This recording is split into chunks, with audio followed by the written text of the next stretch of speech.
Let's now talk about diagnosis according to Zhangfu organ patterns, heart imbalances. The heart is an interesting organ. In Western medicine, the heart and the brain are the two most important organs in the body. A person is declared dead when these organs are no longer functioning. The Western medicine heart and brain can be considered to be aspects of the same organ in Chinese medicine. Even though the brain is one of the six extraordinary two organs and is created from kidney jing, it is nourished by heart blood, and much of its functionality in Western medicine relates to the shen, which has its residence in the heart. This makes the heart the most important organ in the body in Chinese medicine. The heart is described as being the emperor of the body. The heart is a true emperor. It does not do much in the physical day-to-day functioning of the empire, but its balance and health are crucial for the functioning of the whole realm. If you look at the functions it performs, the heart does very little compared with, for example, the spleen. Yet it is the body's most important organ. Just like an emperor, Shen is conscious of everything that is going on in the whole realm. Every detail is reported back to it. Events occur in the various organs and body parts, but it is Shen that makes us aware that this have happened. For example, when we burn a finger, it is the tissue and skin of the fingers that are burnt, but it is our brain that perceives and interprets the signal that it receives from the nerve receptors in the fingers. In the same way, it is our Shen that makes us conscious of the sensations of our body experiences. This also happens on the emotional level. All emotional influences will have an impact not only on the organs that these emotions resonate with, but also on the heart. The emperor has responsibility for the whole empire. Therefore, he must be omniscient so that he knows what needs to be done in all situations and at all times. It is his responsibility that the empire is harmonious and functioning perfectly. Without his guiding hand, there will be chaos and rebellion in the empire. The whole empire would disintegrate. If the emperor becomes weak or insane, he will not be able to rule his kingdom.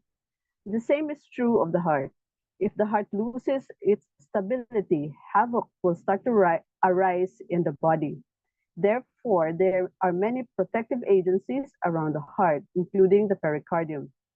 It is important that an invasion does not penetrate into the emperor's residence. Now let's take a look at the etiology of heart imbalances. Due to its responsibility and importance, the heart needs to be protected from attacks of exogenous pathogenic qi. Heat that can be caused by invasions of exogenous pathogenic qi can penetrate as deep as the pericardium, which protects the heart, but does not enter the heart itself. This does not mean that the heart cannot be disturbed by pathogenic qi, but that the pathogenic qi that disrupts the heart will be internally generated. The heart, for example, especially sensitive to all forms of internally generated heat, both deficient and excess. Due to its yang nature, heat tends to rise upwards in the body, and therefore it will often end up affecting the heart, which is located in the upper jaw. Invasions of exogenous cold will not directly invade the heart, but they can create a stagnation of heart blood, which can affect the functioning of the heart. The heart is particularly affected by feelings and emotions. Although the individual emotions affect specific organs, it is the Shen that makes us conscious of these feelings and the effects that they have. Anger, for example, affects the liver, but it is our Shen that makes us aware that we are angry. When we are angry, the anger causes our liver qi to ascend upwards and it can generate heat in the liver. When we are very angry, we are conscious of these changes.